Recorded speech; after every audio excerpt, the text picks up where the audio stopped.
আফিফ পরের পৃষ্ঠাগুলো পড়ে গেল। সেখানে আহির দেওয়া প্রথম চিরকুটের অনুভূতি, লেনাসার সেই চিরকুট লিখে দেওয়া, ক্লাসে পলি আপু গ্রুপে এই নিয়ে হাসাহাসি, এসব কথার উল্লেখ ছিল। পরের পৃষ্ঠা উল্টাতেই আফিফ একটা ভাঁজ করা কাগজ পেল।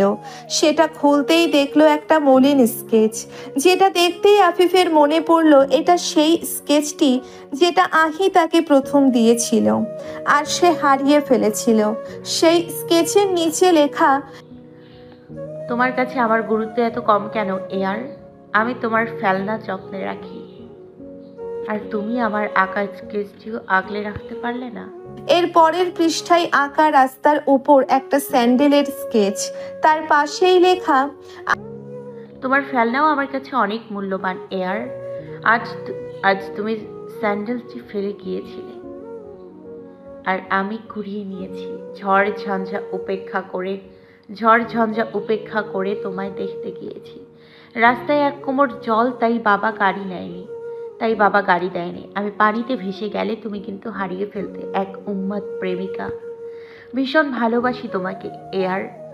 আজ তোমাকে চারুশিল্পী দেখি আমার সারা দিনের ধকল কেটে গেছে।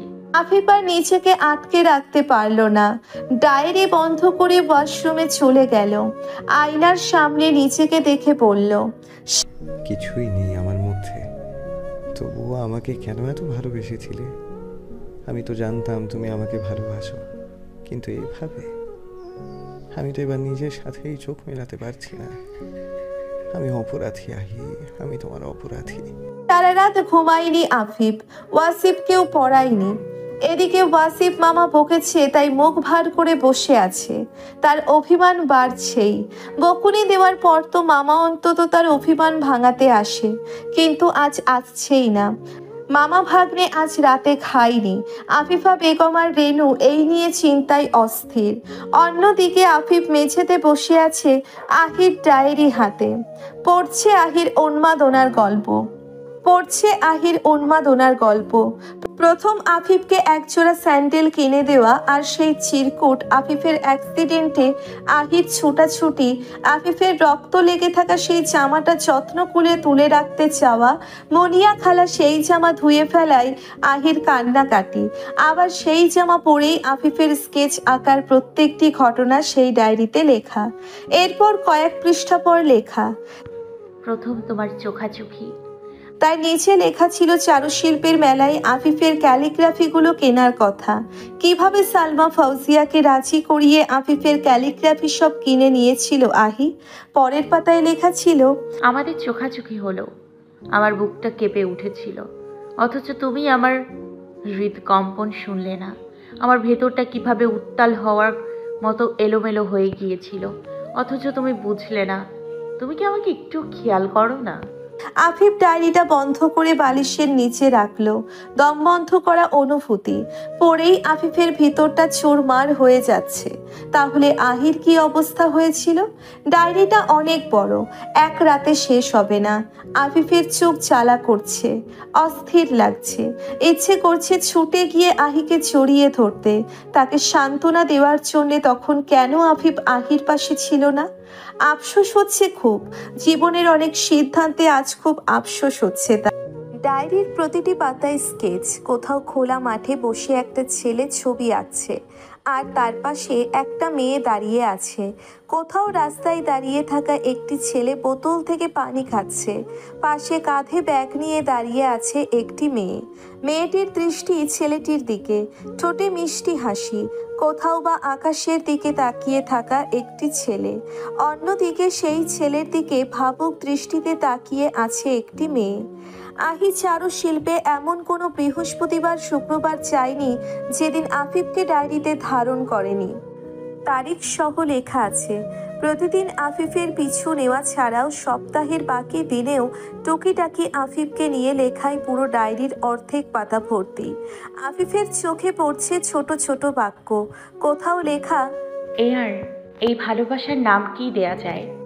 কোথাও লেখা, ভালোবাসি প্রিয় এয়ার, ইচ্ছে করছে তোমাকে বসিয়ে রাখি আমার সামনে। কোথাও বা লেখা, কি সুন্দর করে আকাশ দেখো তুমি, আমাকেও একটু দেখো ওভাবে। প্রতিটি বাক্য পড়েই আফিফের বুক চিরে বেরিয়ে আসছে দীর্ঘশ্বাস। অদ্ভুতভাবে অশ্রু ভিড় করছে চোখের কোণে। শার্টের হাতায় মুছছে সে। বিয়ে পড়ার সুযোগ দিচ্ছে না। ডায়েরির অনেক পাতা পড়ার পর আফিফ হঠাৎ থমকে গেল একটি পৃষ্ঠায় এসে। আহি বিভিন্ন মাধ্যমে আফিফের ছবি এঁকেছে ক্যানভাসে, আর সেই ছবিগুলো বের করে ডায়েরিতে আঠা দিয়ে লাগিয়েছে। কিছু কিছু ছবি চারুশিল্পে পড়া অবস্থায় এঁকেছে, আর কিছু কিছু ছবি এঁকেছে পদ্ম আর আফিফের বিয়ের পর। ছবিগুলোর মধ্যে এক্রাইলিক পদ্ধতিতে আফিফের ছবি আঁকার একটি মুহূর্ত এঁকেছে। জল রং দিয়ে দোকানে দাঁড়িয়ে চা খাওয়ার একটি মুহূর্ত এঁকেছে। সবচেয়ে চমৎকার একটি ছবি ছিল অস্বচ্ছ জল রঙের মিশ্রণে আফিফের মোটর সাইকেলের উপর বসে থাকা। কক্সবাজারে আফিফের সমুদ্র দেখার একটা তৈলচিত্রও এঁকেছে আহি। প্যাস্টেল রঙের ধারণ করেছে মাস্টার্সের ক্লাসে একা একা বসে থাকা। কাঠের উপর আফিফের খোদাই করা ছবি। ফটো রিয়ালিজমেও আফিফকে আঁকা বাদ যায়নি তার। এসব দেখে আফিফের বুক ভারী হয়ে এলো। কয়েক পৃষ্ঠা পর আফিফের চোখ আটকে গেল আহির একটি লেখায়। আহি লিখেছে, আজ থেকে আমার প্রিয় রং হয়ে গেল সাদা। এতদিন ধূসর বেগুনি ছিল আমার পছন্দের রং, কিন্তু এখন আমি শুধু সাদা জামাই পছন্দ করি। প্রতি সপ্তাহে সাদা জামা পরেই চারুশিল্পে যাচ্ছি, অন্তত এয়ারের দৃষ্টি আকর্ষণের লোভে। কিন্তু সে তো আমাকে দেখেই না। ইস, রং যদি কথা বলতে পারতো তাহলে তাকে গিয়ে বলতো, দেখো আফিফ, মেয়েটা তোমার জন্য বেরঙিন হয়েছে, তুমি কি তার জীবনটা রাঙিয়ে দিতে আসবে না? আফিফ এতটুকু পড়েই মলিন হাসলো। চোখ মুছে মনে মনে বলল, সরি, তোমাকে রাঙিয়ে দেওয়ার জন্য আমি তোমার পাশে ছিলাম না। নিজেকে এতদিন তোমার অযোগ্য মনে হয়েছিল, এখন তো মনে হচ্ছে তোমার মুখোমুখি দাঁড়ানোরও কোনো যোগ্যতা নেই আমার। আফিফ পরের পৃষ্ঠা উল্টাতেই দেখলো ডায়েরিতে কয়েকটা অলকানন্দা ফুলের পাপড়ি আঠা দিয়ে লাগানো। তার মাঝখানে লেখা, এয়ার, সেদিন দেখলাম তুমি অলকানন্দা ফুলের চারা কিনেছো। আমি আগে কখনো এই ফুল সম্পর্কে কিছুই জানতাম না, সেদিন চিনেছি। এটাও জানলাম অলকানন্দা তোমার প্রিয় ফুল। জানো, এখন আমার বাগানে এত এত অলকানন্দা গাছ। আমি তোমার মাঝে এতটাই ডুবে গেছি যে আমার প্রিয় ফুল স্পর্শ করেই আমার সকাল শুরু হয়। আমার খুব ইচ্ছে তোমার ফুল হওয়ার, তোমার অলকানন্দা হওয়ার। অন্তত আমাকে আলতো করে ছুঁয়ে দিলেই হবে। দীর্ঘশ্বাস ফেললো আফিফ। পরের পৃষ্ঠায় যেতেই আফিফ খুব বড় সড়ো ধাক্কা খেলো। এমন কিছু সে কখনো কল্পনা করেনি। সেখানে লেখা ছিল, তোমাকে তো স্পর্শ করা যায় না, আমার কল্পনায় তুমি যাওয়া আসা করো, আর এভাবে দ্বিমাত্রিক ছবি এঁকে আমি তোমাকে অনুভব করতে পারছি না। মনে হচ্ছে তুমি অনেক দূরে। আমার এবার একটু সম্রাট শাহজাহান হতে ইচ্ছে করলো। সম্রাট যেমন তার প্রেমের সাক্ষী রূপে তাজমহল বানিয়েছে, আমিও একই কাজ করে ফেলেছি। কি করেছি জানো? তোমার ভাস্কর্য বানিয়েছি, একদম তোমার প্রতিরূপ। সাদা শার্ট, সেই ভাস্কর্যের গায়ে একটা অলকানন্দা ফুল গুজে দিয়েছি খাঁজ কাটা পকেটে। তোমাকে স্পর্শ করার এটাই একমাত্র সুযোগ এয়ার। তোমাকে স্পর্শ করার অধিকার শুধুই আমার। আফিফ ডায়েরিটা বন্ধ করে ঘড়ির দিকে তাকালো। রাত 3টে। ইচ্ছে করছে আহির নম্বরে একবার ডায়েল করতে। এখনো কি এভাবেই আহি তাকে ভালোবাসে? তার কি আহির সাথে একবার কথা বলা উচিত? এক্সিবিশনের আগে জায়গা খুঁজে আফিফের জন্য নিজেকে সাজিয়ে ছবি তোলার ঘটনাগুলোও ডায়েরিতে লিখেছে আহি। কিন্তু এরপর অনেক দিন আহি ডায়েরিতে হাত দেয়নি। পরের বার লিখেছে আফিফের কার্ড রিজেকশনের ঘটনা। লেখাগুলো পড়তেই আফিফের গলা কাঁপছে। আহি লিখেছে, এভাবে না করে দিলে আমাকে, জানো খুব কেঁদেছি আমি। আচ্ছা, আমি দেখতে কেমন ওটাও কি জানতে ইচ্ছে করেনি? খুব রাগ হচ্ছে আমার। তোমার ভাস্কর্যটা জড়িয়ে ধরে কতবার করে বললাম, আমার ভালোবাসাটা মেনে নাও, আমি তোমাকে খুব সুখে রাখবো, কিন্তু তুমি তো শুনলেই না। মুভিতে দেখায় না নায়িকা কিছু ভাবছে আর নায়ক অনুভব করছে? আচ্ছা, বাস্তবে এমন হয় না কেন? একটু কি বুঝবে না আমার অনুভূতি? গলায় কথা আটকে যাচ্ছে আমার, কলম চলছে না, কিন্তু এসব তো তুমি সামনে থাকলেই বুঝতে। চার দেয়ালের ফাঁকে আমার আর্তনাদ কেউ শুনছে না। কতবার কলম হাতে নিয়ে রেখে দিচ্ছি, লিখতে গেলেই কান্না পায়, কথা বললেই গলা কাঁপে। মা বুঝেছে আমি কষ্ট পাচ্ছি, কিন্তু জিজ্ঞেস করবে না। মা বাবাও হ্যাপি না, আমিও হ্যাপি না। আমি মায়ের মতো কষ্ট পেতে চাই না। আমি তোমার ভালোবাসা চাই, আমাকে একটু ভালোবাসো প্লিজ। কি করব আমি? এতটুকুই লিখেছে আহি। আফিফ বুঝতে পারলো এতটুকু অসমাপ্ত লেখা। আহি আরো কিছু লিখতো, কিন্তু পারেনি। হয়তো সেদিন বালিশে মুখ গুজে কেঁদেছিল, হয়তো ভাস্কর্যটির সামনে সারা রাত দাঁড়িয়ে অনুরোধ করে বলেছিল, আমার ভালোবাসা মেনে নাও। এসব ভাবতেই নিঃশ্বাস ভারী হয়ে আসছে আফিফের। পরের পৃষ্ঠায় কি থাকবে আফিফ জানতে চাচ্ছে না। এতটুকু পড়েই তার কষ্ট হচ্ছে, বাকিগুলো কিভাবে পড়বে? তারপরের 20 পৃষ্ঠা জুড়ে ছিল আহির আফিফকে একা একা অনুভব করার ঘটনা। আফিফের রিসেকশনের পর 2.5 বছর আহি আফিফের পিছু করেছে। কখনো আফিফের ক্যাম্পাস, কখনো ফেসবুকের ছবিগুলো ছাপিয়ে বের করা বা স্কেচ করা, কখনো আফিফের টাইমলাইনে লেখা ছোট ছোট স্ট্যাটাসের দেওয়ালিকা তৈরি করার ঘটনা। 20 পৃষ্ঠার পরের পৃষ্ঠায় লেখা ছিল সেই ভয়ঙ্কর রাতের মুহূর্তটি। উপরে খুব সুন্দর করে আহি লিখেছে, আমার এয়ারের বিয়ে তার পদ্ম ফুলের সাথে। আফিফ আর পড়তে পারবে না। এতটুকু বর্ণনায় যদি তার বুক কাঁপিয়ে দেয়, তাহলে পরেরগুলোতে কি হবে? ডায়েরি রেখে দিল আফিফ, মেঝেতে শুয়ে পড়ল সে। নীরবে কাঁদল কিছুক্ষণ। হঠাৎ ফোন বেজে উঠল তার। অপরিচিত নম্বর। ঘড়ির দিকে তাকালো আফিফ। ফজরের আজান দেবে একটু পর। আফিফ কল রিসিভ করলো। ওপাশ থেকে ভেসে এলো পদ্মের কণ্ঠ। পদ্মের কণ্ঠ শুনেই মেজাজ খারাপ হয়ে গেল আফিফের। এমনিতেই আহির ডায়েরিটা পড়ে মন ভালো নেই, তার উপর আহিকে হারিয়ে ফেলার মূল কারণ পদ্ম এখনো তার পিছু ছাড়ছে না। এই মুহূর্তে পদ্মকে তার উপদ্রব মনে হচ্ছে। পদ্ম ওপাশ থেকে কাঁদো কাঁদো কণ্ঠে বলল, আফিফ, মা আমাকে আজ ভীষণ মেরেছে, আমাকে একটু বাঁচান। জানি আমি আপনার অপরাধী, কিন্তু এতটাও তো খারাপ নই যে আমাকে এমন বিপদ থেকে বাঁচাতে আসবেন না। আফিফ গম্ভীর সুরে বলল, তুমি যদি তাজওয়ারের মতো নরপশুর মার খেয়ে আমাকে ফোন করতে, তাহলে ভেবে দেখতাম। কিন্তু তুমি এখন তোমার অভিভাবকের হাতে, ওরা তোমার ভালো তোমার চেয়ে বেশি বুঝবে। মার খেয়েছো, বুঝে নাও ভালোর জন্যই খেয়েছো। কথাটা বলেই আফিফ কল কেটে দিল। ওপাশে পদ্ম ফুপিয়ে ফুপিয়ে কাঁদছে। তার অপরাধের শাস্তি সে পাচ্ছে। আফিফকে হারিয়ে ফেলাই তার শাস্তি। কিন্তু কখনো যদি আফিফ সংসারী হয়ে যায়, তখন তো চাইলেও আফিফকে পাওয়া সম্ভব না।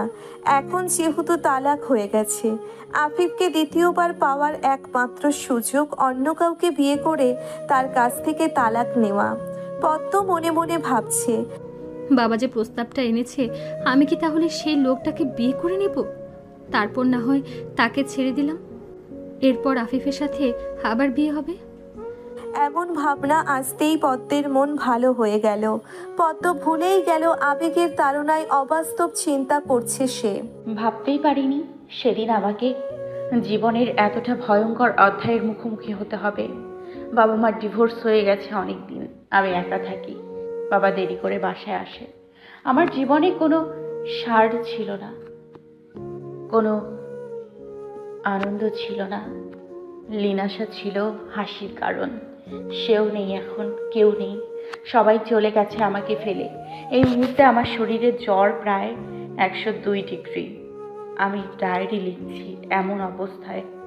গত কয়েক সপ্তাহে আমার জীবনে অদ্ভুত ঝড় বয়ে গেছে।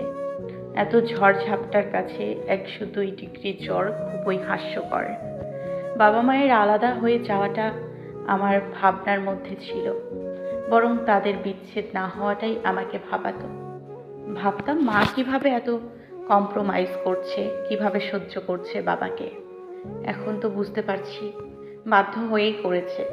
যেমন আমাকে কম্প্রোমাইজ করতে হচ্ছে, সত্যটা বাধ্য হয়ে মেনে নিতে হচ্ছে। বর্ষার রাত, পদ্মের বিয়েতে আমি একাই গিয়েছি। দেখলাম পদ্মকে নিতে তার বর এসেছে। পদ্মের দিকে হাত এগিয়ে দিল মানুষটা। আমি থমকে গেলাম তাকে দেখে। আমার ভালোবাসার মানুষ, পদ্মের বর, আরও অনেক মাস আগেই হারিয়ে গিয়েছিল।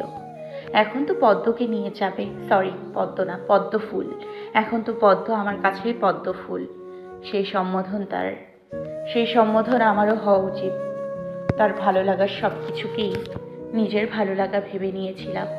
পদ্মকে যদি ফুলের মতো না দেখি তাহলে হিংসে হয়ে যাবে, ঘৃণা জন্মাবে। কেন শুধু শুধু তার প্রিয় মানুষকে নিজের অপ্রিয় করব?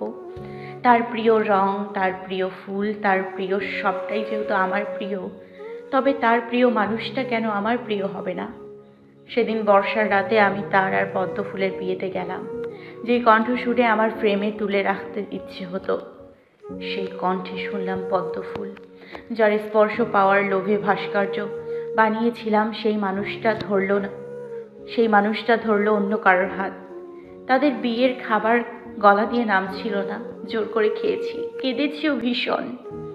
পদ্মের বড় আপুকে বললাম, আমার ঝাল লেগেছে। আসলেই তো ভীষণ ঝাল লেগেছে। আমার ভালোবাসা, যাকে আমি মিষ্টি অনুভূতি ভাবতাম, সে আমাকে মরিচ লাগিয়ে দিয়ে চলে গেছে। হাসি পাচ্ছে খুব। হাসিটা শুনলে ভয়ঙ্কর লাগবে, পাগলের হাসি, বিশ্রী হাসি। আমি আয়নার সামনে দাঁড়িয়ে একটু আগে মোটেও কম সুন্দরী নই আমি, কিন্তু এই মুহূর্তে আমাকে দেখলে মনে হবে মানসিক হাসপাতাল থেকে পালিয়ে আসা পাগল। আচ্ছা, তারপর বলি কিভাবে যেন সেদিন আফিফ জেনে গেল আমি সেই মেয়েটি। আমি ঘোরের মধ্যে ছিলাম, অত কিছু মনে পড়ছে না। হয়তো পদ্ম আমার পরিচয় দিয়েছিল, আমি তো এত কিছু খেয়াল করিনি। আমার শুধু মনে আছে তার হাসি হাসি চেহারায় আমার নাম শুনে গ্রহণ লেগেছিল। সে ভেবেছিল আমি তার পদ্ম ফুলকে বলে দিব আমার ভালোবাসার কথা, তার সংসার ভেঙে দিব। এরপর আমি তাকে সত্যটা সামনাসামনি জানিয়েছিলাম। যা বুঝলাম, সে আমাকে চায় না, আমি তার জীবনে এক্সিস্টও করি না। চর বসিয়ে দিতে ইচ্ছে হলো নিজের গালে। চলে এলাম বৃষ্টির মধ্যে, ভিজতে ভিজতে দামি লেহেঙ্গা কাদায় মাখামাখি অবস্থা। লেহেঙ্গাটা আমি ডাস্টবিনে ফেলে দিয়েছি। ব্যাড লাক সিম্বল রেখে কি লাভ? কাউকে দিব না এই লেহেঙ্গা, কারণ আমি চাই না আমার শত্রু এমন ব্যাড লাকের। বিভীষিকাময় রাত ছিল সেদিন। এরপর যখন জ্ঞান ফিরল, একের পর এক ধাক্কা খেলাম। জানলাম আমি ব্রেন স্ট্রোক করেছি। এরপর বাবা বিয়ে করলো লিনাশার বড় আপুকে। লিনাশার বাবা মারা গেল, আমাদের বন্ধুত্ব ভাঙলো, সব হারালাম। আর এখন আমি বড়লোক ভিখারিনী, যার সব আছে অথচ কিছুই নেই। কেউ আমাকে ঠকায়নি, আমার ভাগ্য আমাকে ঠকিয়েছে। তাহলে আমি কাকে অপরাধী বলবো? তবে আমার জীবনের এক অংশের জন্য আমি একজনকে অপরাধী ভাবতে পারি, লাবণী মেহরা। সারা জীবন ঘৃণা করতে থাকবো তাকে। আফিফকে হারিয়ে ফেলার জন্য কাকে দায়ী করব আমি?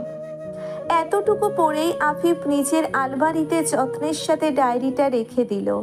এরপর অজু করে নিল, নামাজে দাঁড়ালো, সেজদায় কাঁদলো অনেকক্ষণ, মোনাজাত ধরলো, চাইলো যেটা সঠিক, যেটা সবার জন্য ভালো, সেটাই যাতে হয়। দিন শেষে আহি যাতে সুখী হয়, আর সেই সুখ আহি যার মাঝে খুঁজে পায়, তাকেই যাতে আহি জীবন সঙ্গী করে নেয়। ভোর 6টা। আহি সবে মাত্র একটা ছবি এঁকে শেষ করলো। ছবি আঁকা শেষ করে কিছুক্ষণ তাকিয়ে রইল ছবিটির দিকে। ভাবতে লাগলো কি নামকরণ করা যায় ছবিটির। অদ্ভুত এক ছবি, প্রথম দেখায় মনে হবে শুধু রং ছড়িয়েছে, কিন্তু ধীরে ধীরে খুঁজে পাওয়া যাবে একটি স্যাঁতসেঁতে ডোবায় একটি মেয়ে চিত হয়ে ভাসছে। তার চুলগুলোও ভাসছে, চুলের ফাঁকে ফাঁকে সাদা রঙের ফুল। আহি ভালো কালি দিয়ে পাশে নিজের স্বাক্ষর করলো, তারপর হাত মুখ ধুয়ে বেরিয়ে এলো। হঠাৎ তার চোখ আটকে গেল কাছের আলমারির তাকে।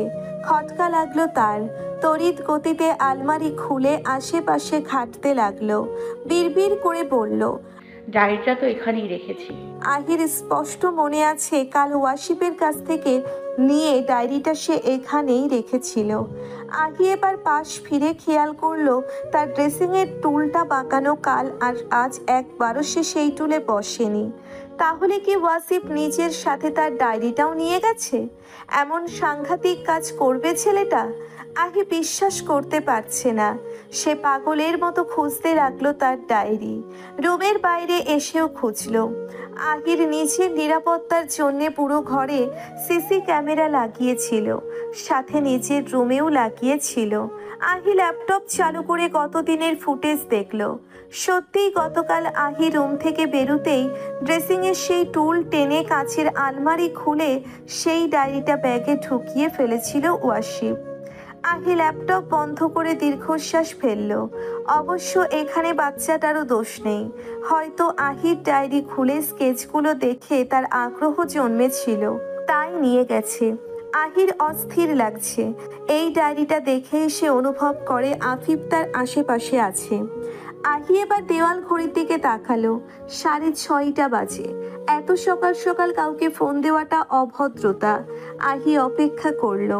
বারান্দায় দাঁড়িয়ে রইল বেশ কিছুক্ষণ। সময়টা যাচ্ছেই না। এরপর রুমে এসে ঘড়িতে দেখলো সকাল 7টা মাত্র। এই মুহূর্তে কান্না পাচ্ছে তার। ওয়াসিফের মায়ের নম্বর ফোনের ডায়াল লিস্টে আছে। ইচ্ছে করছে এক্ষুনি ফোন করতে, কিন্তু 8টা পর্যন্ত অপেক্ষা করতে চাইছে সে। আহির ডায়েরির অনেকাংশ জুড়ে লেখা আফিফের ভাস্কর্য আর আহির নীরব কথোপকথন। আহি প্রায় ভাস্কর্যটির সামনে বসে ডায়েরি লিখত। এটাই শেষ সম্বল ছিল তার। কিন্তু একদিন সেটাও ভেঙে ফেলল আহির বাবা। পাগল প্রায় আহি ডায়েরির পাতা উল্টে আফিফকে বের করে আনতে চাচ্ছিল, কিন্তু সে নিরুপায়। ভাস্কর্যের ভাঙা অংশগুলো হাতড়ে হাতড়ে কেঁদেছিল বেশ কয়েক ঘন্টা। লিনাশা এসে শান্ত করেছিল তাকে, আর বলেছিল সে নাকি বেহায়া হয়ে যাচ্ছে। আফিফ এখন আর তার নেই। আহি সেদিনই চোখ মুছল, দৃঢ় সংকল্প করলো কাঁদবে, তবে নীরবে। মানুষ যেহেতু তার ভালোবাসা, তার পাগলামো এতদিনের অপেক্ষাকে বেহায়াপনা বলছে, তাহলে কি দরকার তাদের এসব দেখানোর? আহি কাঁদলো না। বেশ মানসিক চাপ পড়ল তার মস্তিষ্কে। ফলাফল স্বরূপ আহির হ্যালুসিনেশন হতে লাগলো। ইউকে গিয়েও প্রায়ই আফিফের সাথে কথাবার্তা বলা, তাকে অনুভব করা, একা একা হাসা, সবটাই ডায়েরিতে লিখেছে আহি। আর আফিফ শক্ত হয়ে বসে শুধু পড়ছে সেই লেখাগুলো। আহির দৃষ্টি ঘড়ির দিকে। ভদ্রতার মানদণ্ডে অপরিচিত কাউকে ফোন করার সময় সকাল 9টা থেকে রাত 9টা হওয়া উচিত, কিন্তু আহির জন্যে 2 ঘন্টা অপেক্ষা করাই অনেক কষ্টকর ছিল। ঘড়িতে 8টা ছুঁই ছুঁই হতেই সে ফোন হাতে নিয়ে ডায়াল করলো নাউফা রেনুকার নম্বরে। কিন্তু আহির জন্যে 2 ঘন্টা অপেক্ষা করাই অনেক কষ্টকর ছিল। ঘড়িতে 8টা ছুঁই ছুঁই হতেই সে ফোন হাতে নিয়ে ডায়াল করলো নাউফা রেনুকার নম্বরে। প্রথমবার কল করলো, দ্বিতীয়বার কল করলো, তৃতীয়বার করলো, কিন্তু রিসিভ হলো না। পাগল পাগল লাগছে আহির। এবার তো সহ্যই হচ্ছে না তার। হাত কাঁপছে ভীষণ। ব্যস্ত পায়ে সে বেরিয়ে পড়লো বাসা থেকে। সালমা ফাউজিয়া আহিকে সকাল সকাল বের হতে দেখে জিজ্ঞেস করলেন, কোথায় যাচ্ছ আহি? আহি ব্যস্ত কণ্ঠে বলল, আমার ডায়েরি, আমি তোমাকে এসে বলছি মা। আহি বেরুতে বেরুতে আবার কল করলো সেই নম্বরে। এবার কলটা রিসিভ হলো। আহি কথা বলতে বলতেই গাড়িতে উঠল। প্রিয় বৃষ্টিস্নাত ফুল দেখেছো কখনো? ভীষণ স্নিগ্ধ লাগে দেখতে, তাই না? আজ না হয় আমার দিকেই তাকিয়ে দেখো। তোমার জন্য হলুদ শাড়ি পরে অলকানন্দা সেজে দাঁড়িয়ে আছি রাস্তার মোড়ে, বৃষ্টিতে ভেজা। আমাকে দেখে তোমার নিশ্চয়ই অলকানন্দার কথা মনে পড়বে, আর তুমি নিশ্চিত আমার প্রেমে পড়বে। যেদিন তুমি আমার প্রেমে পড়বে সেদিন থেকে আমিই হব তোমার অলকানন্দা। আর এরপর যখন বৃষ্টি নামবে, তুমি আমার হাত ধরে বৃষ্টি বিলাস করবে, করবে না বলো? আফিফ ডায়েরি বন্ধ করে ফোনটা হাতে নিয়ে বসকে কল দিয়ে জানালো আজ তার শরীর খারাপ, আসতে পারবে না। অফিসে যাওয়ার মতো মানসিক অবস্থা নেই তার। আফিফা বেগম নাস্তা খাওয়ার জন্যে দরজায় ঠোকা দিচ্ছেন। আফিফ এক বাক্যেই বলল, মা, এখন খেতে পারবো না। এরপর আফিফ ডায়েরি খুলল। ইউকে থেকে ফিরে আহির 4 বছর পর আফিফকে দেখা। বারবার আফিফের মুখোমুখিতে আহির মানসিক অবনতি, মানসিক অস্থিরতা কাটানোর জন্যে নাইবকে দেখানো। এরপর কক্সবাজারের পরিকল্পনা। আর আফিফ আর পদ্মকে একসাথে দেখে আরও বেশি আঘাত পাওয়া, আর তাদের নিয়ে মধুচন্দ্রিমার আয়োজন করাটাও ডায়েরিতে লিখেছে আহি। আর তুমি হয়তো কখনোই আমার কল্পনায় আসবে না। তারা হয়ে গেলে যে আজ থেকে আবার আমার অনুভূতিগুলো এই ডায়েরিতে স্থান পাবে। শোনো ইয়ার, আমার জায়গাটা আমি কাউকে দিতে পারবো না। হয়তো এজন্য তোমাকে নিয়ে দেখা অনেক স্বপ্ন অপূর্ণ রয়ে যাবে, কিন্তু আমি তো আহি, স্বপ্ন পূরণের চেষ্টা করব না তা তো হয় না।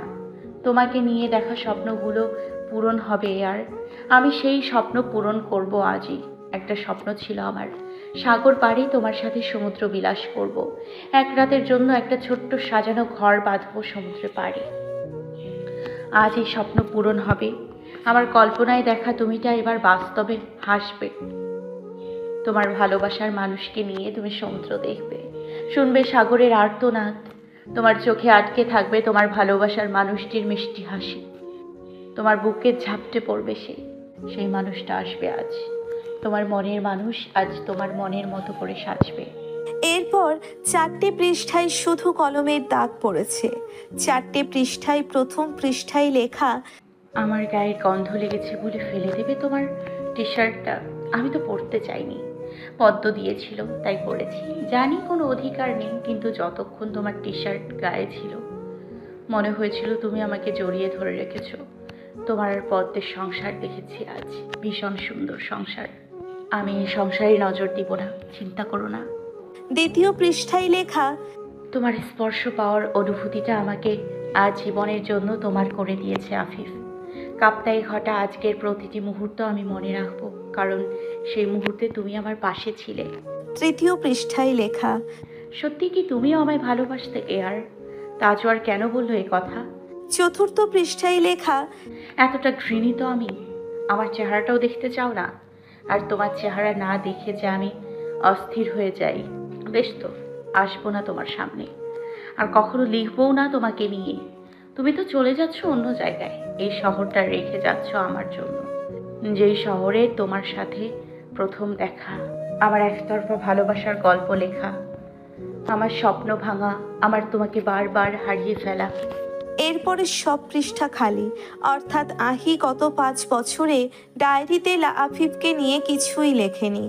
আফিফ ডায়েরি বন্ধ করলো, আয়নার সামনে দাঁড়ালো। লাল হয়ে আছে তার চোখ দুটি। তখনই বেল বেজে উঠল। দুবার বেল পড়তেই আফিফ মুখ ধুয়ে রুম থেকে বের হলো। এদিক ওদিক তাকালো, বাসায় কি কেউ নেই নাকি? আফিফা বেগমও তখন বেরিয়েছেন। ছেলেকে দেখে বললেন, খুলছিস না কেন? অর্ধেকও ঘুম। রেনু নাস্তা করে আবার শুয়েছে, আমিও শুয়েছিলাম। আফিফ বলল। আচ্ছা, আমি দেখছি কে এসেছে। আফিফ দরজা খুলল। সামনে তাকাতেই থমকে গেল সে।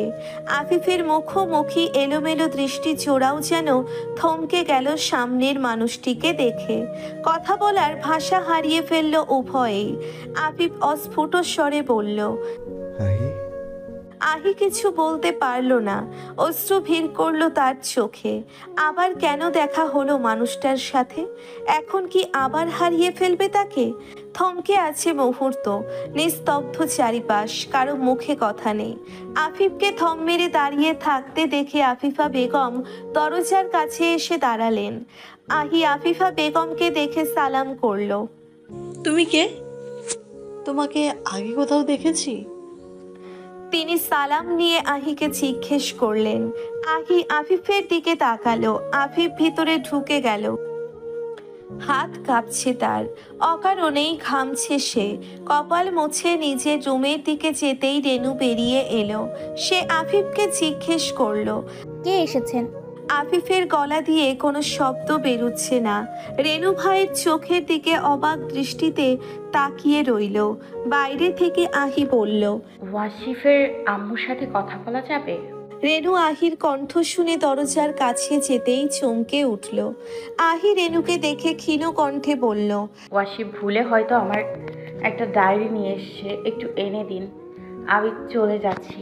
আফিফ ওপাশে দাঁড়িয়ে আহির কথাগুলো শুনল। এরপর রুমে ঢুকে ওয়াসিফের ব্যাগে আহির ডায়েরিটা ঢুকিয়ে দিল।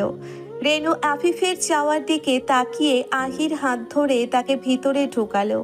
আহিকে কিছু বলার সুযোগটাও দিল না। আহি ইতস্তত ভাব নিয়ে বলল, আমাকে ডায়েরিটা দিয়ে দিলেই আমি চলে যাব।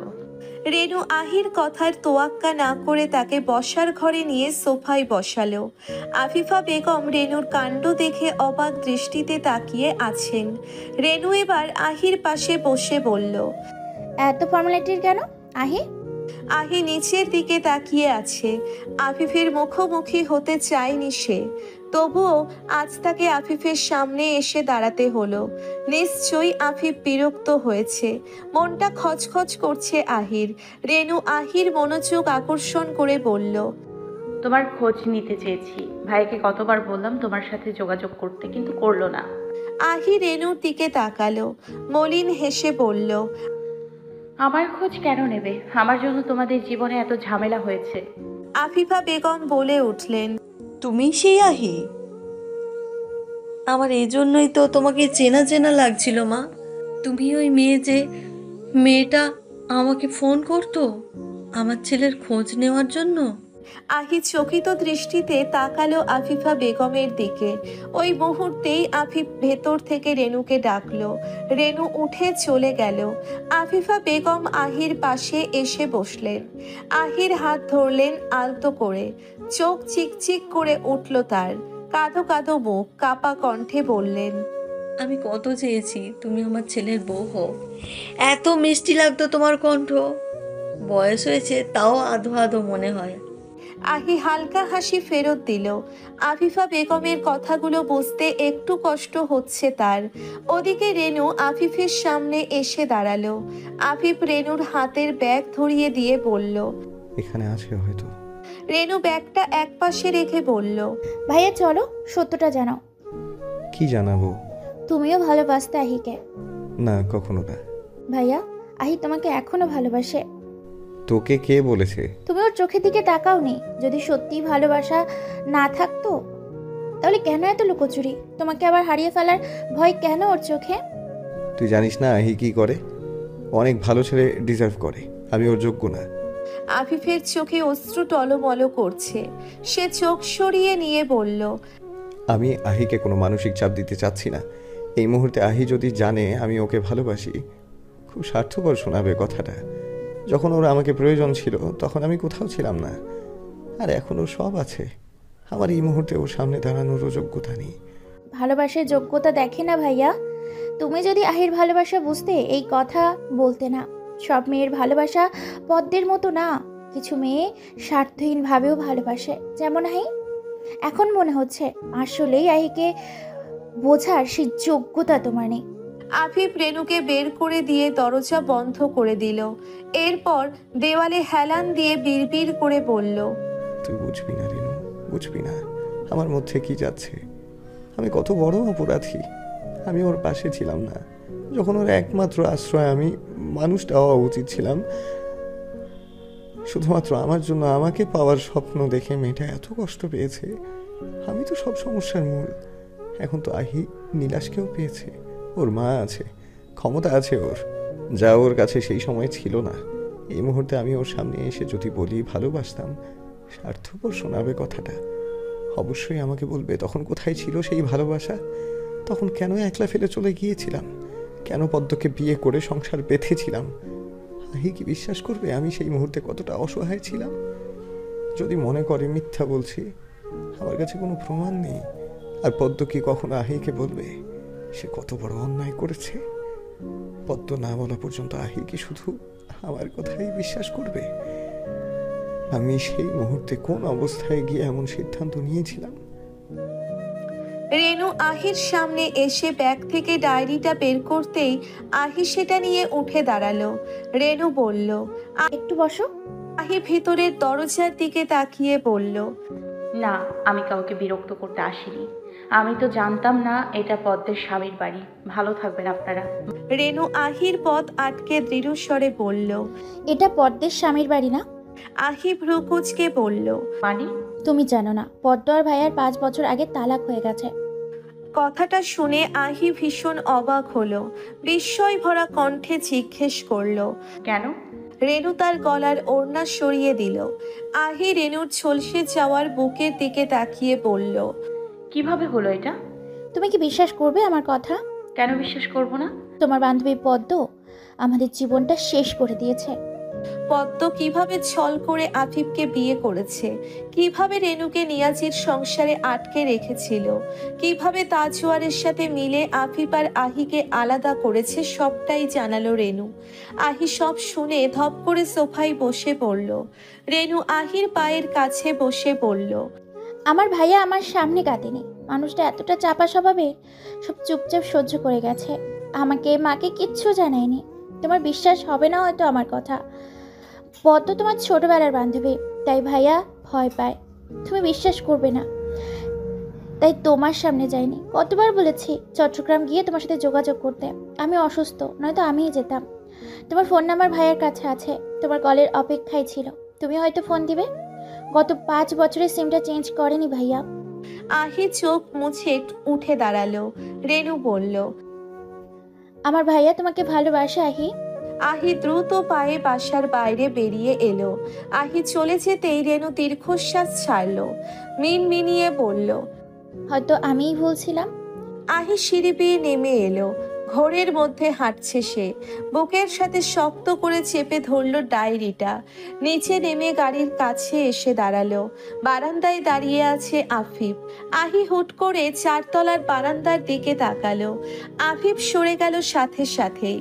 আহি বারান্দার দিকে তাকিয়ে বলল, তোমাকে বিশ্বাস করব না আফিফ? কিভাবে ভাবলে তোমাকে বিশ্বাস করব না? যখনই ভালোবাসার সংজ্ঞা জেনেছি, তোমাকে ভালোবেসেছি, আর ভালোবাসার মানুষকে চোখ বন্ধ করে বিশ্বাস করেছি। তোমাকে জেনেই তো তোমার প্রেমে পড়েছি। কিভাবে অবিশ্বাস করব তোমাকে? আমি পদ্মকে জিজ্ঞেস করব কেন কেড়ে নিয়েছে আমার কাছ থেকে আমার প্রিয় অলকানন্দকে। আমি জিজ্ঞেস করব ওকে আমার অপ্রিয় বর্ষার রাতের প্রতিটা প্রশ্নের জবাব দিতে হবে। যেই পদ্ম আফিফের অপ্রিয়, সে আমার প্রিয় কখনোই না। আহি বাসায় ফিরতেই পুষ্পকে দেখে অবাক।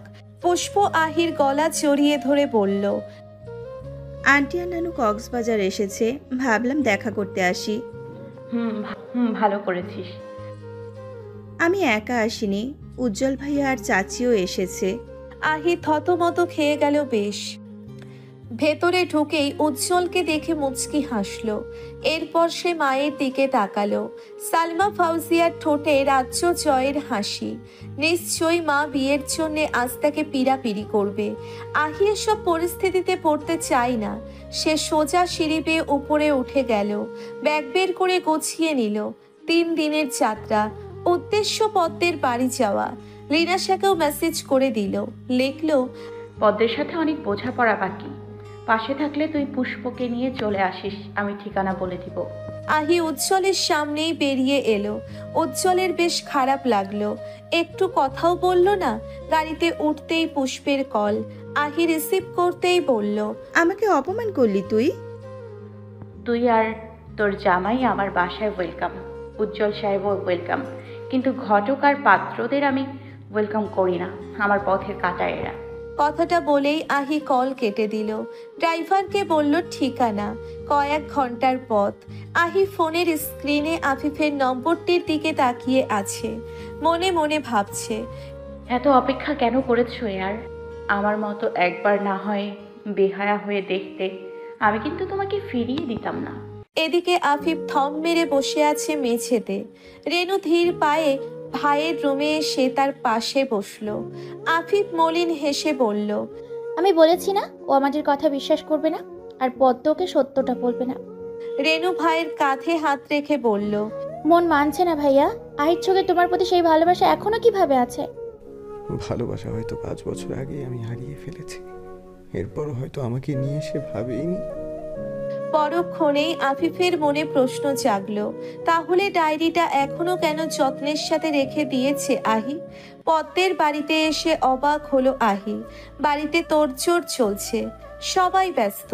আহি উঠানে এসে দাঁড়াতেই পদ্মের আপাকে দেখলো। আহিকে দেখে বেশ অবাক হলেন তিনি। ছুটে এসে বললেন, আহি, তুমি? আহি আশেপাশে তাকিয়ে বলল, তোমাদের সাথে তো কোনো যোগাযোগ রাখিনি পদ্ম, তাই হয়তো জানো না। পদ্মের আগের সংসার ভেঙে গেছে, আজও দ্বিতীয় বিয়ে। আজ সকালেই হ্যাঁ বললো, এরপর বাবা তাড়াতাড়ি আয়োজন করে ফেললেন। একটু পর আকত, তারপরই রাতে উঠিয়ে দিবে। আহি কিছু বলার আগেই পদ্মের আপা আফসোসের সুরে বললেন, মা হতে পারবে না, তাই আমার বোনটাকে ছেড়ে দিয়েছে। আহি ক্ষীণ কণ্ঠে বলল, শুধু কি মা হতে না পারা? আর নয় তো কি। পদ্মকে জিজ্ঞেস করেনি? পদ্মের আপা থমকে গেলেন। তিনি হয়তো জানতেন না আহি সব সত্যি জেনেই এসেছে। মাথা নিচু করে বললেন, তোমরাও ছোটবেলার বান্ধবী, তোমরা ওকে ভালো করে চেনো। তোমার কি মনে হয় পদ্ম কোনো খনির সাথে যোগাযোগ করবে? আমার বোনটা নাকি নিজেই নিজের ধ্বংস ডেকে এনেছে। আপু, আপনি কিছু জানেন না হয়তো। আমি আকদ শেষে পদ্মের সাথে দেখা করব। আমি চাই না ওর অতীত ওর সুন্দর মুহূর্তে এসে বাধা হয়ে দাঁড়াক। পদ্মের আকদ শেষেই আহি তার সামনে এসে বসল। পদ্ম আহিকে দেখে চমকে গেল। আহি সরাসরি জিজ্ঞেস করলো, আফিফ কেন আমার কাছে থেকে কেড়ে নিয়েছিল? পদ্ম চুপ করে রইল। আহি আবার জিজ্ঞেস করলো, ছোটবেলার বান্ধবী আমরা, অনেক ভালোবাসতাম তোদের। তাহলে আমার ভালোবাসা কেড়ে নিয়েছিলি কেন? পদ্ম কাপা কণ্ঠে বলল, মিথ্যে কথা। আমি কেন কেড়ে নেব? আফিফ তো আমাকে ভালোবাসতেন, আমাকে ভালোবেসেই বিয়ে করেছেন। তাহলে তোকে ছেড়ে দিল কেন? তুই কি জানিস না ওনার মা কেমন মহিলা? যখন জেনেছেন আমি ধর্ষিতা, তখন আমাকে মেনে নিতে চাচ্ছিলেন না। আফিফকে আত্মহত্যার হুমকি দিয়েছেন। আফিফ বাধ্য হয়ে আমাকে ছেড়েছেন। তোর কি মনে হয় আমি সত্য না জেনে এসেছি? তোর কাছে কোনো প্রমাণ আছে? তাজওয়ার আমাকে বলেছিল। পদ্ম থত মতো খেয়ে বলল, কখন কখন বলেছে? ও তো মারা গেছে। একটা রেকর্ড করেছিল আমার জন্য, দুদিন আগে পেয়েছি। পদ্ম থমকে গেল। আহি পদ্মের বিমর্ষ মুখখানা দেখেই হাসল। তার বানোয়াট কথা বিশ্বাস করে ফেলেছে পদ্ম। মেয়েটা আসলেই বোকা।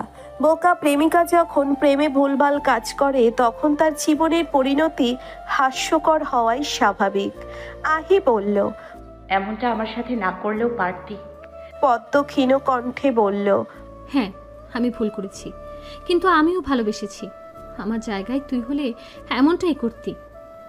যদি আমি তোর মতো হতাম, আফিফ অনেক আগেই আমার হতো। কখনোই হতো না, কারণ আমার সাথে উনি রেনুর জন্য আটকে ছিলেন। আমার ক্ষমতা ছিল রেনুকে বের করে আনার। আফিফ ভীতু। উনি ভেবেছেন তোকে পেতে চাইলে তোর জীবনটা এলোমেলো করে দেবে তাজওয়ার, কারণ তাজওয়ার আফিফকে হুমকি দিয়েছে।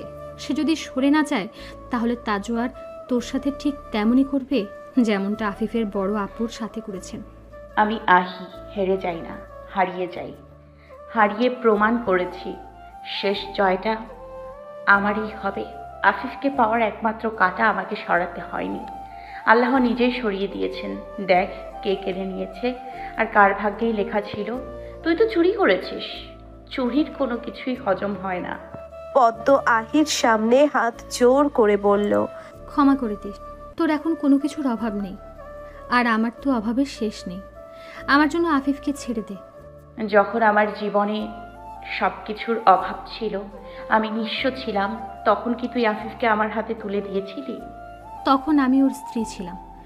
আর এখন তুই অন্য কারোর স্ত্রী। আফিফ একা, আমার মতোই, আর দুজন নিঃসঙ্গ মানুষ একে অপরের জন্য পারফেক্ট। আমি ওই লোকটাকে ছেড়ে দেব। ছেড়ে দিস, ডিভোর্স হতেও 3 মাস সময় লাগে। মাত্র তো বিয়েই হলো, আর আমাদের এক হতে সময়ও লাগবে না। আহি প্লিজ, এমন করিস না। কেন? আমি ভালোবাসি আফিফকে। আমার চেয়ে বেশি ভালোবাসলে আজ আফিফ তোরই থাকতো। খাদ ছিল, তাই হারিয়েছিস। পুষ্প আর লীনাশা পদ্মের পথ রোধ করে দাঁড়িয়ে আছে। পদ্মের দৃষ্টি নত। আহি দাঁড়িয়ে পদ্মের দিকে তাকিয়ে আছে। পুষ্প রাগীর স্বরে পদ্মকে জিজ্ঞেস করলো, আহি যাকে ভালোবাসতো সেই মানুষটা আফিফ ভাইয়া ছিলেন? লীনাশা বলল, ওকে, আর কি জিজ্ঞেস করছিস? সবটাই তো পরিষ্কার। ও সব জেনে শুনে আহির ভালোবাসা কেড়ে নিয়েছে। কিভাবে করলি এমনটা পদ্ম? বুক কাঁপেনি তোর? ক্লাস 3 থেকে আমরা ফ্রেন্ড, কলেজ পর্যন্ত একসাথে ছিলাম। শুধু বন্ধুত্ব না হারানোর জন্য আহি সেই কলেজে ভর্তি হয়েছে যে কলেজে পড়া তুই অ্যাফোর্ড করিস। ছি ছি, আমার রেজাল্ট ভালো এসেছিল, আমাকে বাবা ঢাকায় ভর্তি করতে চেয়েছিল। লীনাশা আর আহির রেজাল্ট অনুসারে ওরাও ওখানে আসতো। শুধু তোর জন্য আমরা সেই কলেজে পড়েছি। আমার মনে হচ্ছে আমরা সেদিন বাবা মার কথা মেনে নিলে আহিকে কখনোই তার ভালোবাসার মানুষকে হারাতে হতো না। বন্ধুত্বকে বেছে নিয়ে এত বড় ভুল করেছে মেয়েটা। পদ্ম নীরবে কাঁদছে। আহি তাদের কথার মাঝখানে এসে বলল, আমি পদ্মকে ক্ষমা করে দিব। লীনাশা আর পুষ্প চোখ মুখ কুঁচকে বলল, কখনো না, এর কোনো ক্ষমা নেই। আহি বলল, করব, কিন্তু এক শর্তে। পদ্ম কাপা কণ্ঠে বলল, কি শর্ত? আমি আফিফকে ঠিক সেভাবেই পেতে চাই, যেভাবে আমার প্রেমের গল্পটা আমি সাজাতে চেয়েছিলাম। পদ্ম নিশ্চুপ। আহি আবার বলল, তুই আফিফকে সেখানেই ছেড়ে আয়। পদ্ম ভ্রু কুঁচকে বলল, মানে? আহি পাগলের মতো ভালোবাসে তার এআরকে। আগেও ভালোবাসতো, এখনো ভালোবাসে, আমৃত্যু ভালোবাসবে। তুই হাসি মুখে আফিফের কাছে সম্বন্ধ নিয়ে যাবি, তাও আমার বিয়ের। লীনাশা আহির বাহু ধরে বলল, এই মেয়েকে তুই আফিফের ব্রেন ওয়াশ করতে পাঠাচ্ছিস? আফিফ যদি সত্যি আমাকে ভালোবাসে, তাহলে কারো কথার জালে সে আটকাবে না। এবার আমার মায়ায় ওকে ছুটে আসতেই হবে। পদ্ম বলল, তুই আমাকে ক্ষমা করছিস নাকি শাস্তি দিচ্ছিস আহি? সরি, আমাকে ক্ষমা করে দে। এই একটা বাক্য কি আমি আমার 10 বছর ফিরে পাবো? এই একটা বাক্যে কি আমি আমার 10 বছর ফিরে পাবো? 4 বছরের একতরফা ভালোবেসে যাওয়া, এরপর 4 বছরের ট্রমা, তার সংসার দেখে যাওয়া, আর এরপর 5 বছর এই ভেবে জীবন কাটানো যে সে আমাকে ঘৃণা করে। মোট 10 বছরের বিচ্ছেদ, 14 বছরের একাকিত্ব, এতগুলো সময় শুধু সরি, আমাকে ক্ষমা করে দে, এই এক বাক্যে শেষ হয়ে যাবে? তোকে সব দেখতে হবে। তুই আমার পাওয়া সব কষ্টকে সুখ হতে দেখবি, এটাই তোর ক্ষমা। আহি চলে গেল। পদ্ম বউ সেজে অপরাধীর মতো দাঁড়িয়ে আছে এখনো। লীনাশা পদ্মকে বলল, আই হেট ইউ। পলিয়াপু গ্রুপ এখানেই শেষ। তুই আমার বেস্টকে কষ্ট দিয়েছিস, আমিও দিয়েছিলাম একটা সময়, কিন্তু আমার সিচুয়েশন এমন ছিল না। আমার বাবা মারা গিয়েছিল, আমার কোনো ভাই নেই, আমি ছোট ছিলাম, মা অসুস্থ ছিল। মা বারবার বলছিল আয়ের সাথে বন্ধুত্ব রাখার। আমি আমার বাবাকে হারিয়েছি, ফ্রাস্ট্রেশনে ছিলাম আমি, তাই সব যোগাযোগ শেষ করে দিয়েছি। কিভাবে রাখতাম যোগাযোগ? আহির নতুন মা আমারই বড় আপু, কিভাবে বাবার খুনির পরিবারের সাথে সম্পর্ক রাখতাম? কিন্তু এমন একদিনও চাইনি যেদিন আমি আহিকে মিস করিনি। সব সময় চাইতাম আহি যাতে মুভ অন করতে পারে, কারণ আমি জানি ওর জীবনে আসা সব ট্র্যাজেডির চেয়ে ভয়ঙ্কর ট্র্যাজেডি ছিল আফিফকে হারানো। সেই আঘাতটা তুই ওকে ইচ্ছাকৃতভাবে দিয়েছিস, আর আমি তোর ভালোর জন্য আহিকে বলতাম তোর সংসার যাতে না ভাঙে, তুই জেনে গেলে কষ্ট পাবি। বোকা আমি! একবার যদি সত্যটা জানতাম তোকে খুন করে আহি আর আফিফের পথে কাঁটা সরিয়ে দিতাম। আই হেট ইউ পদ্ম। পুষ্প বলল, আমি তো আর ভাবতেই চাই না তুই আমার বন্ধু ছিলি, না জানি কখন কারবরের প্রেমে পড়ে তাকে জীবন থেকেই কেড়ে নিস। পদ্ম কাঁদো কাঁদো কণ্ঠে বলল, ভুল করেছি আমি, কিন্তু যা করেছি আফিফকে পাওয়ার জন্য করেছি। এখনো নিজেকে ডিফেন্ড করবি? তোর কাছে আশাও কেন করছি? অশিক্ষিত মূর্খ তুই। পদ্ম বলল, যা বলার বল। আমি আফিফকে ভালোবাসি, এখনও ভালোবাসি। আমি কখনো চাইবো না আহি আফিফের হোক, আর আমি আফিফকে রাজি করাবো না। তোর রাজি করানো না করানোতে কোনো যায় আসে না আহির। লীনাশা বলল, আহি যেটা চায় সেটা তোর রাজি হওয়া না হওয়াতে নির্ভর করবে না, সেটা হয়েই যাবে। দুঃখের কথা কি জানিস? তুই আফিফকে নয়, 3টো ভালো বন্ধুকেও হারিয়েছিস। তোর মতো দুর্ভাগা যাতে কেউ না হয়। না আফিফ আছে, না বন্ধু আছে, না নৈতিকতা আছে, না সম্মান আছে, না একটা সন্তান আছে। তুই আলটিমেট লুজার। তাজওয়ার খানের মতো। তাজওয়ার তো অন্তত তোর চেয়ে একটু ভালো, সে যাই করেছে আহির ক্ষতি করেনি। তুই তো আফিফকে বিক্রি করে দিয়েছিস, তার সম্মান, তার বোনের সম্মান সবটাই তাজওয়ারের হাতে তুলে দিলি, নিজেরটাও ছাড় দিলি না। জেনে শুনে আফিফকে খান গ্রুপের কাজটা করতে দিলি। এখনও আফিফ লোন শোধ করছে। আসলে তোর মতো ইডিয়েট ভালোবাসারই যোগ্য না। আহি পদ্মের স্বামী বোরহান আলীর হাতে একটা কার্ড এগিয়ে দিল। পদ্ম স্বামীর পাশেই দাঁড়ানো, সে ভ্রুকুচকে আহির দিকে তাকিয়ে আছে। পদ্মের স্বামীর বোরহান আলীর বয়স 40-এর একটু এপার ওপার। কাঠ ব্যবসায়ী, যেখানে খুব একটা সুবিধা করতে পারছেন না তিনি। 2 সন্তানের পিতা, একটার বয়স 7, অন্যটার বয়স 1। আহি বোরহান আলীকে বলল, আপনার ব্যবসা খুব একটা ভালো যাচ্ছে না, আপনি যদি এই কাজটা নেন বেশ খুশি হব। বোরহান আলী খুশিতে গদগদ। তিনি আহির এগিয়ে দেওয়া কার্ডটি নিয়ে বললেন। কাজটা কি? আহি মুচকি হেসে বলল, কক্সবাজারে আমার একটা বাংলো বাড়ি আছে, ওখানের জন্য একজন বিশ্বস্ত গার্ড লাগবে, নাইট গার্ড। আপনার থাকার ব্যবস্থা আমিই করে দিব, বাকিটা আপনি চালাবেন। পদ্মের মুখ লাল হয়ে গেল। বোরহান আলী বললেন, বেতন কত? মাসে 30,000 টাকা। ওভারটাইম করতে চাইলে বাড়িয়ে দেওয়া হবে। বোরহান আলী যেন আকাশ থেকে পড়লেন। তিনি সানন্দে রাজি হলেন। পদ্ম বলল, অপমান করছিস? বোরহান আলী ভ্রুকুচকে পদ্মের দিকে তাকালেন। আহি বলল, আহি কাউকে অপমান করে না, সাহায্য করে, কোনো কাজই ছোট না। মোজাম্মেল চাচা আমার খুব কাছের মানুষ ছিলেন, তিনি এখনও শক্ত থাকলে এই কাজ আমি ওনাকেই দিতাম।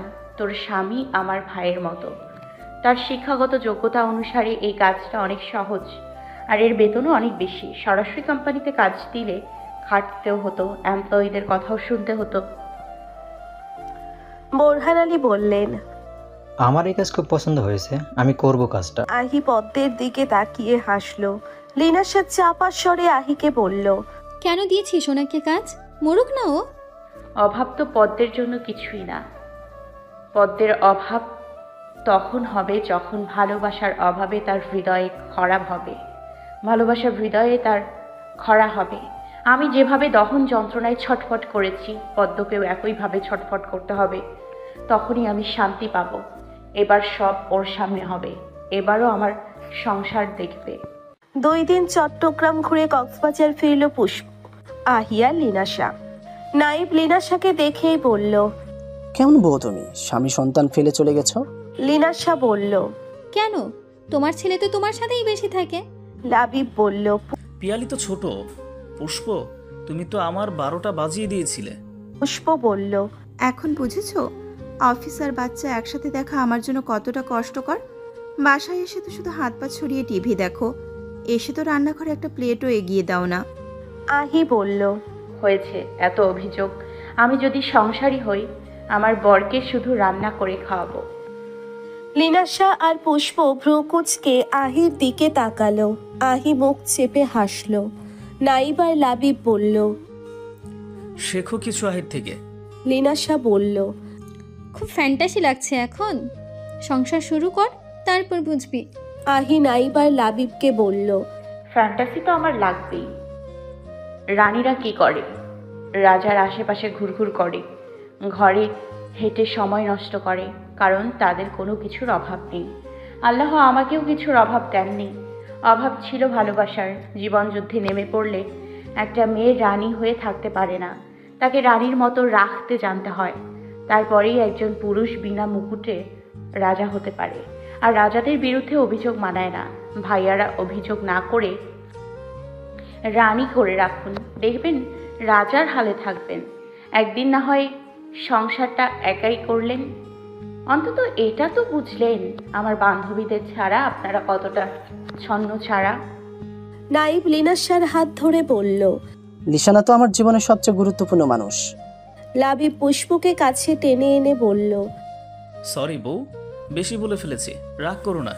তুমি তো জানোই তোমাকে আমি ভীষণ ভালোবাসি। আহি 2 বান্ধবীর লাজুক হাসি দেখে মুচকি হাসলো। মনে মনে বলল, আমার তৃষাতুর কান তোমার মুখ থেকে ভালোবাসি শব্দটা শোনার জন্য ব্যাকুল হয়ে আছে আফিফ। কখন বলবে আমাকে ভালোবাসো? সালমা ফাউজিয়া মেয়ের হাত ধরে তাকে টেনে নিচে রুমে নিয়ে এলেন। ভ্রু কুচকে জিজ্ঞেস করলেন, হুট করে আমাদের এখানে ফেলে চট্টগ্রাম কেন গিয়েছিলে? জরুরি কাজ ছিল। কি? তোমার সব জরুরি কাজ আমি মেনে নিয়েছি, তোমার সব আবদার আমি মেনে নিয়েছি। মা হয়ে কি আমার এতটুকু অধিকার নেই আমার একটা আবদার রাখা যাবে না? আহি মায়ের হাত ধরে বলল, কি বলছো তুমি? তুমি যা বলবে আমি তাই শুনবো। উজ্জ্বল ছেলেটা ভালো, তোমাকে অনেক সাহায্য করেছে। তাজওয়ার আর লাবণের বিরুদ্ধে কেসটাও নিয়েছিল। তুমি রাজি হয়ে যাও মা। মা, আমি উজ্জ্বলকে বিয়ে করতে পারবো না। আচ্ছা, তাহলে তোমার কি করতে ইচ্ছে করছে? বিয়ে না করে সারা জীবন এভাবেই থাকবে? 30 বছর চলছে তোমার, কয়েক মাস পর 31 হবে। এই বয়সে এসে তোমার জন্য আমি কোথায় যোগ্য পাত্র পাবো? একটাও তোমার মন মতো হয় না। আমি সারা জীবন বেঁচে থাকবো না। তোমার বাবা নেই, আমি ছাড়া তোমার কেউ নেই। তোমার মামাদের ভরসায় তোমাকে রেখে আমি শান্তিতে মরতে পারবো না। তুমি মা হলে আমার চিন্তাটা বুঝতে। আহি দীর্ঘশ্বাস ফেলে বলল, ঠিক আছে, আমি বিয়ে করব। সালমা ফাউজিয়া আনন্দিত কণ্ঠে বললেন, আমি তাহলে আমিনা আপার সাথে কথা বলি, বিয়ের কথা পাকাপাকি করে ফেলি। না, আমি বিয়ে করব বলেছি, উজ্জ্বলকে করব বলিনি। তবে আমি উজ্জ্বলের সাথে কথা বলবো। তুমি কি কাউকে পছন্দ করো? হ্যাঁ। সালমা ফাউজিয়া মেয়ের থুতনি ধরে বললেন, আমাকে আগে বলবে না? কি করে ছেলেটা? দেখতে কেমন? পরিবার ভালো তো? কি করে দেখতে কেমন, পরিবার কেমন, এর চেয়ে বেশি গুরুত্বপূর্ণ তোমার মেয়ের তাকে খুব পছন্দ। আমার পছন্দ কখনো খারাপ হয় না। আলহামদুলিল্লাহ, বিয়েটা তাড়াতাড়ি হয়ে যাক। ছেলের বাবা মা কেউ থাকলে নাম্বার দাও, কথা বলি আমি। আর দেরি করো না, তোমার নানু বেঁচে থাকতে বিয়েটা হয়ে যাক। আহি মুচকি হাসল, মনে মনে ভাবল, এত সহজে বিয়ে হবে না। এত বছরের কষ্টের শোধ তো আমি নিয়েবই, মিস্টার আফিফ রাফাত। ART গ্যালারির সামনে বাগানের বেঞ্চে উজ্জ্বল আর আহি পাশাপাশি বসে আছে। আহি উজ্জ্বলের দিকে তাকিয়ে মুচকি হেসে বলল, বিয়ে করছেন না কেন? উজ্জ্বল হালকা হেসে বলল, বয়স হলে যে বিয়ে করতে হবে এমনটাও নয়। আমি মনের মতো জীবনসঙ্গী পাচ্ছি না।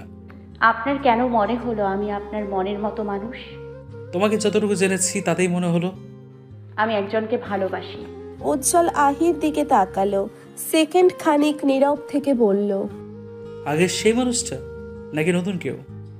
যাকে ভালোবেসেছিলাম তাকে ভালোবাসতেই আমার মন ভরেনি। মনে হচ্ছে আরো কিছু বাকি রয়ে গেছে। তাহলে দ্বিতীয় কাউকে কিভাবে সেখানে জায়গা দিই? শুনেছি সে বিবাহিত। এখন ডিভোর্স হয়ে গেছে। উজ্জ্বল হাসলো, বলল, তাহলে তো ভালোই হলো। আহি উজ্জ্বলের দিকে তাকিয়ে বলল, আমি তাকে যতটা ভালোবাসি অন্য কাউকে সেভাবে কখনোই ভালোবাসতে পারবো না। ভালোবাসার থাকলে আমার জন্য তার পরের স্থানটা রাতেরই হতো। যেখানে আমার সবচেয়ে প্রিয় বন্ধুটাই আমার ভালোবাসা পায়নি, আমি অন্য কাউকে কিভাবে সে স্থান দিব? অন্যায় হবে আপনার সাথে বা অন্য কোনো পুরুষের সাথে। আর আমাকে সেই মানুষটার চেয়ে বেশি কেউ ভালোবাসতে পারবে না। যদি বেঁচে থাকে তাহলে সেও আমার প্রিয় বন্ধু রাতেই ছিল। এবার বলুন, যাকে আমি ভালোবাসি তাকে না পেলে আমি দ্বিতীয় কোনো মানুষের জীবনে যাওয়াটা তো অন্যায় হবে, তাই না? এটা রাতের সাথে অন্যায় হবে। রাত খুশি হবে আমি যদি আফিফের সাথে ভালো থাকি, কারণ আমি জানি সে আফিফ ছাড়া আর কাউকে আমার সাথে সহ্য করতে পারবে না। উজ্জ্বল বলল, আফিফ খুব ভাগ্যবান পুরুষ। আহি হাসলো। হঠাৎ তার চোখ আটকালো নন্দনকানন স্কুলের গেটের সামনে। আফিফ ওয়াসিফকে নিতে এসেছে স্কুল থেকে। আহি আফিফকে দেখিয়ে দিয়ে উজ্জ্বলকে বলল, মানুষটা মনে করেও আমার অযোগ্য। ভালোবাসি বলতে ভয় পায় আর খুব কষ্ট হয়। আমি কতবার বলেছি আমি তাকে ভালোবাসি, কতবার বুঝিয়ে এসেছি, কতবার বুঝিয়েছি। সে একবারও কি আমাকে ভালোবাসি বলতে পারে না? আমার কি শুনতে ইচ্ছে করে না? জিজ্ঞেস করে দেখো। বলবে না, ওর মাথা নষ্ট হয়ে গেছে, ঠিক করতে হবে মাথাটা। কিভাবে করবে? জানি না। ছেলেরা ভালোবাসি কখন বলে? উজ্জ্বল কিছুক্ষণ ভেবে বলল, এমন মুহূর্তে যখন তাকে পাওয়ার কোনো সম্ভাবনাই নেই, ভালোবাসি বলে মনের চাপ কমিয়ে ফেলে বা কোনো ইমোশনাল সিচুয়েশনে। আহি হালকা হেসে বলল, মানুষটা খুব চাপা স্বভাবের, ও এত সহজে মুখ খুলবে না। তাহলে একটা সাহায্য করলে আমি আপনার একটা উপকার করতে পারি। কেমন? আহি উজ্জ্বলকে তার পরিকল্পনাটা বলল। উজ্জ্বল সব শুনে হাসলো। সামনে তাকিয়ে দেখলো আফিফ এদিকেই তাকিয়ে আছে। উজ্জ্বল বলল, মিস্টার আফিফ তো এদিকেই তাকিয়ে আছেন। আহি আফিফের দিকে না তাকিয়ে বলল, তাহলে প্ল্যান এক্সিকিউট করি। আমার কি উপকার করবে? আপনার আর আমার বিয়েটা একসাথেই না হয় হবে। কিভাবে? আমার জুনিয়র চয়নিকা বেশ মিষ্টি মেয়ে, ওর বাসা থেকে ছেলে দেখছে। আমার ওর সাথে পরিচয় আঁকাআঁকি থেকেই। ভালোই ছবি আঁকে, সংসারীও মনে হয়। তোমার কি মনে হয় ভালো হবে? হ্যাঁ, আমার তো ভালোই মনে হয়। তোমার পছন্দের উপর আস্থা আছে আমার। আহি হাসলো। উজ্জ্বলের দিকে হাত এগিয়ে দিল। উজ্জ্বল আহির সাথে হাত মেলাতেই আহি বলল, আমি চয়নিকার মায়ের সাথে কথা বলবো, আপনার বায়োডাটাও পাঠিয়ে দেবেন। পরদিন চয়নিকার মায়ের সাথে কথা বলল আহি। উজ্জ্বলের বায়োডাটাও পাঠানো হলো। দুই পক্ষই 1 সপ্তাহ সময় নিল। আহি এই 1 সপ্তাহ উজ্জ্বলের সাথে ভালোই সময় কাটালো। প্রতিদিন ওয়াসিফের স্কুল ছুটির আগ মুহূর্তে এআরটি গ্যালারির বাগানে বসে আহি আর উজ্জ্বল গল্প জুড়িয়ে দেয়। আর প্রায়ই আফিফ তাদের দেখে ক্ষণিকের জন্য দাঁড়িয়ে যায়। আহির বেশ ভালোই লাগছে এসব, মনে মনে ভাবছে। দহন যন্ত্রণায় পুড়িয়েছ আমাকে, এবার বোঝো তোমাকে আর পদ্মকে একসাথে দেখে আমার কতটা কষ্ট হতো। 1 সপ্তাহ পর চট্টগ্রামে গেল উজ্জ্বল। পারিবারিকভাবে চয়নিকার সাথে দেখা হলো তার। আহি আর পুষ্পও সাথে ছিল। 15 মিনিটের আলাপে চয়নিকা আর উজ্জ্বল বেশ খুশি। কথাবার্তা শেষে বেরিয়ে আসার সময় উজ্জ্বল আহিকে বলল, চয়নিকাকে আমার ভালো লেগেছে। আহি হেসে বলল, তাহলে বিয়ের কথাবার্তা আগানো যাবে। ওদের রেসপন্সটাও তো জরুরি। 2 দিন পর উজ্জ্বলের পরিবার আনুষ্ঠানিকভাবে চয়নিকার পরিবারের সাথে দেখা করতে চাইল।